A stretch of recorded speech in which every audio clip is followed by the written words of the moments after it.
રામ રામ વાળી આજે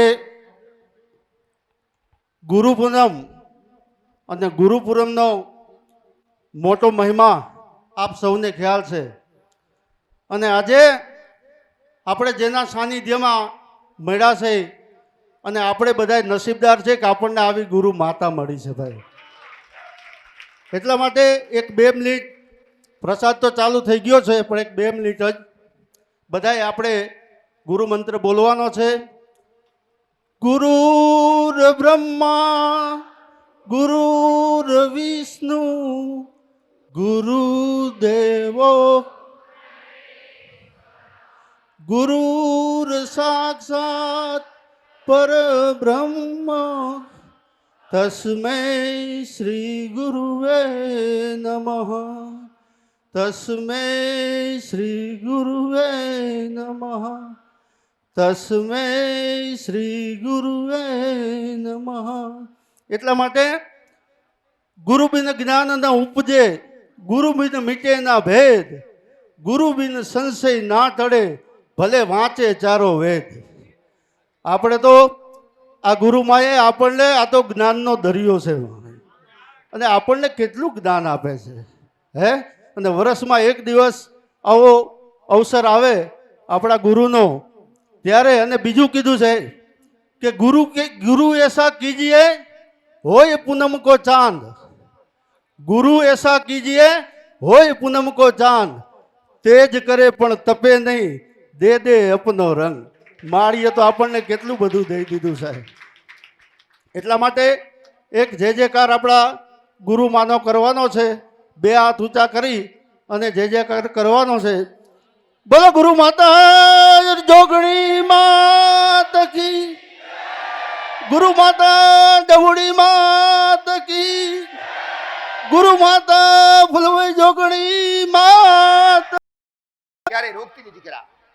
આવા દરેક ભાવિક દર્શનાર્થી દરેકની પહા, દરેક દીકરીને પહા જોગણી હોય એવી દરેક જોગણીઓને મારા જોગણીના ખૂબ જાજા રામ.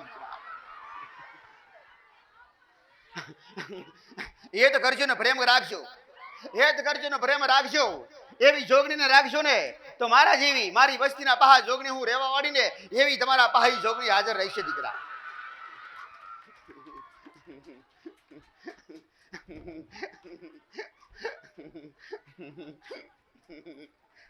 આજ મારો પ્રસાદ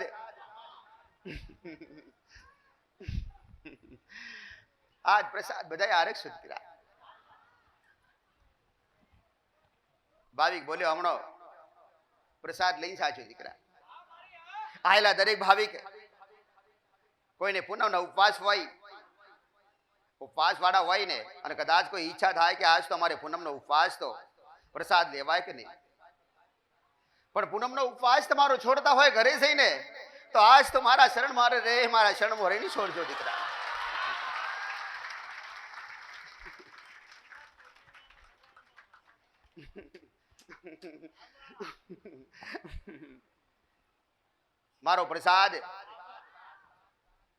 મારો પ્રસાદ તમે ખાવાના, પણ કદાચ તમારી કોઈ માતા હોય અને માતાના નામથી ઉપવાસ કરતા હોય ને એને કોળીઓ ખવરાજો. રૂપાલ જોગણીની છૂટ દીકરા. ધૂપ કરી નાખો તો કોઈ નહીં, અરે રે એને ધરાઈ નાખો તો કોઈ નહીં, પણ એક ગોળીઓ તો ધરાવાય ને.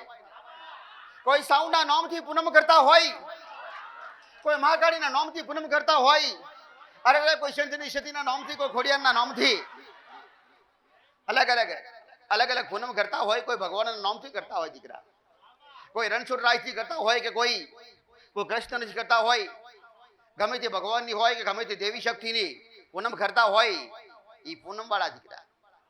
તમારી માં અથવા જેની પૂનમ કરતા હોય ને રૂપાલ જોગણીની પ્રસાદ લઈને ફરીથી કહીશ એક કોળીઓ ધરજો દીકરા. તમારી પહા જેની ભક્તિ કરતા હોય, જેની પૂનમ કરી હોય ને ઉપવાસ કર્યો હોય ને એ દેવ તમારી પહા હાજર હોય દીકરા. એને ધરાઈ એને સમાડી એક કોળીઓ કાપી દીકરા. દેવને પેટ હોતા નથી.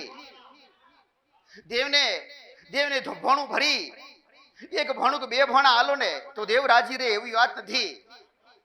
દેવને ખાલી ભાવ છે. અન હશે રૂપાલ જોગણીનું દીકરા, અને ભાવ હશે તમારો તમારી મા પ્રત્યેનો દીકરા. પ્રસાદ લઈ શકો છો.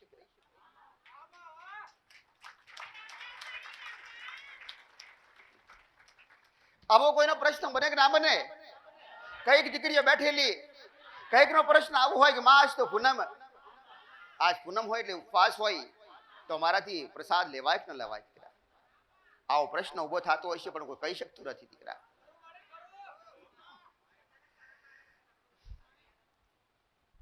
પણ બતાવ્યો ને ઉપાય, એક ખાલી કોડિયો. દીકરા મારો પ્રસાદ લઈ એક વાત બતાવ. કોઈ દી ક્યારે વાત છુપી રાખી નથી મારા ભક્તોથી, મારા ભાવિકથી. દીકરા તમને કોઈ તકલીફ ન થાય. દીકરા તમારી ભક્તિ તમારી માને કરી હોય, 1 વર્ષથી 2 વર્ષથી 5 વર્ષથી 10 વર્ષથી ગમે તેટલી ભક્તિ કરી હોય, એ ઋણ સડવાના છે. દીકરા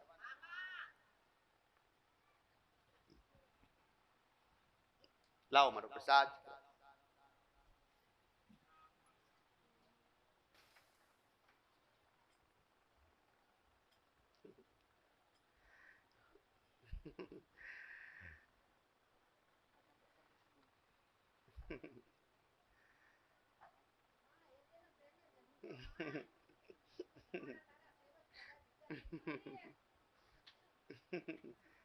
આજનો પ્રસાદ ભલે કોઈ બોલે ના બોલે પણ રૂપાલ જોગણી તરફથી પ્રસાદ ને જો તો ખરા ભોણા ફૂલ ભરેલા. દીકરા રામ રામ.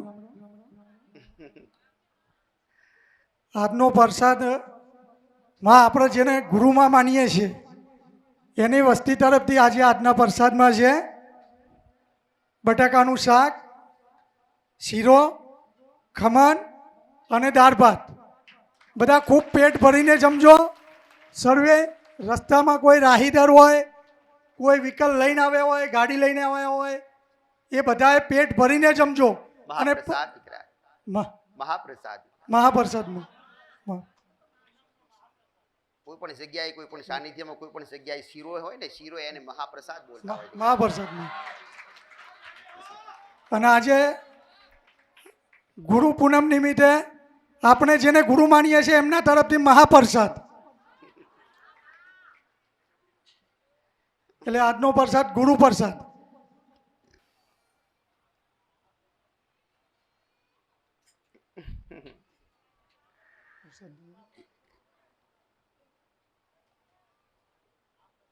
આ આ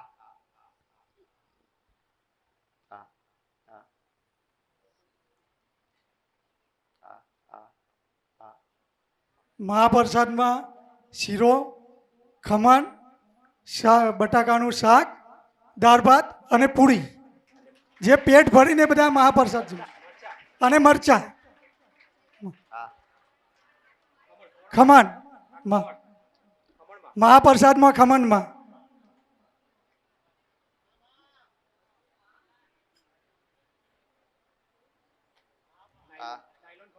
નાયનોલ, મહાપ્રસાદમાં નાયનોલ, ખમણમાં કે જે નાના બાળકોને બી પ્રસાદ લેવામાં મજા આવે. સમજદારી હોય ને તો સમજી લેશે. માં કોઈ દી પોતાના ભોણા આલ્યા લીલા મને ખૂબ બાલું લાગે. કો તમને મારા વિપુલભાઈ જમાડે જમોમાં, તમને મારા મહેશભાઈ જમાડે લાડકવાયા જમોમાં. રામ રામ માડી. તમને મારા વિપુલભાઈ જમાડે માડી જમજો રે.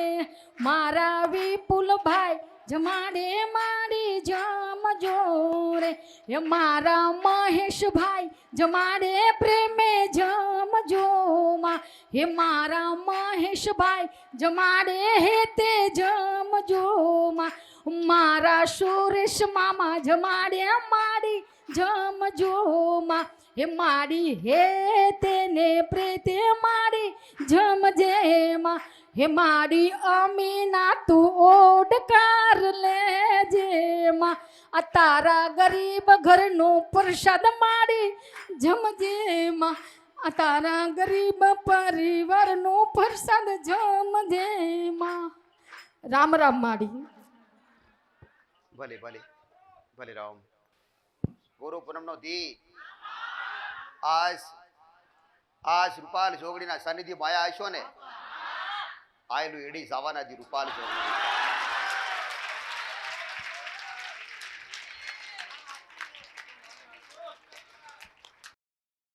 જે ગુરુ પૂનમના દિવસે ગુરુનું મહત્વ. દરેક વ્યક્તિને ગુરુ હોય એમ આપણા પણ ગુરુ છે. માડી એ જ આપણા ગુરુ.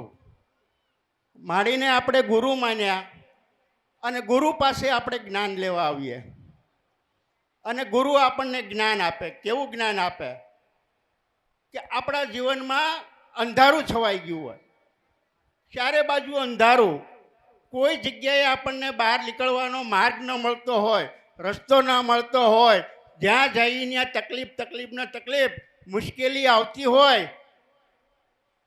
આપણને જ્યારે આવી બધી તકલીફો થતી હોય ત્યારે આ તકલીફમાંથી આપણને અંજવાળા તરફ લઈ જાય ને એ આપણા આ ગુરુ માં. આ દુનિયા કેટલા વર્ષોથી ચાલે, કેટલાય વર્ષોથી દુનિયા ચાલે, બધાને ગુરુ બન્યા, પણ બધા ગુરુએ બધા પાસેથી દક્ષિણા લીધી, માગીને લીધી. જ્યારે આપણા ગુરુ આપણી પાસે દક્ષિણા માગતા નથી, આપણને ઉપરથી વધારે પડતું જ્ઞાન આપે, સમજ આપે, અને આપણે તો ઊંડા ખાડામાં પડી ગયા હોય ને ત્યાંથી કંગુરાની ટોચ ઉપર પહોંચાડે ને તો આપણા ગુરુ માં પહોંચાડે, બાકી કોઈ પહોંચાડતું નથી. આજ સુધીના તમે ઇતિહાસ જોઈ લો ને તો ઇતિહાસની અંદર ગુરુદેવોએ બધાના પાસેથી દક્ષિણાઓ લઈ રાજ કર્યા. દ્રોણાચાર્ય જેવા ગુરુ એને એના શિષ્યો પાસેથી દક્ષિણા માગી. જ્યારે આપણી માતા આપણી પાસે દક્ષિણા માગતા નથી, હા મોકલા આપણને આપણા દેવદુઃખમાંથી, આપણી મુશ્કેલીઓ તકલીફોમાંથી આપણને દૂર કરે, એવા જ્ઞાન આપે. એટલે તો આપણે આ માડીને આપણે ગુરુ માનીએ છીએ. માતા ડબુડી માતની જય.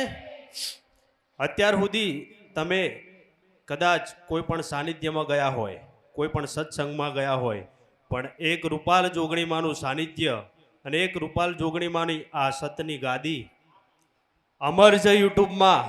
આના પહેલાં કોઈ આવી ચૂંદડીવાળા માતાજી નહોતા. કદાચ તમે સાચા હોય ને તમારા સારા વિચારો હોય ને તો અંતરથી કદાચ વિડીયો જોજો તમે. આના પછીના જ્ઞાનના બધા વિડીયો હશે, પણ પહેલા નંબરનું જ્ઞાન તો રૂપાલ જોગણીમાંનું જ. અને યુટ્યુબમાં જૂનામ જૂની ચેનલ અને જૂનામ જૂના ચુંદડીવાળા માતાજી હતા ને તો રૂપાલ જોગણીમાં પહેલા નંબરની ગાદી કહેવાય. ભલે કોઈ નવા આવ્યા હોય, જૂના આવ્યા હોય, અને નવા ના ખબર હોય ને તો હું કહું છું તમને યુટ્યુબમાં પહેલી ચેનલ હતી ને રૂપાલ જોગણીમાં, અને ચુંદડીવાળા માતાજી પહેલા હતા ને એ આ રૂપાલ જોગણીમાં હતા.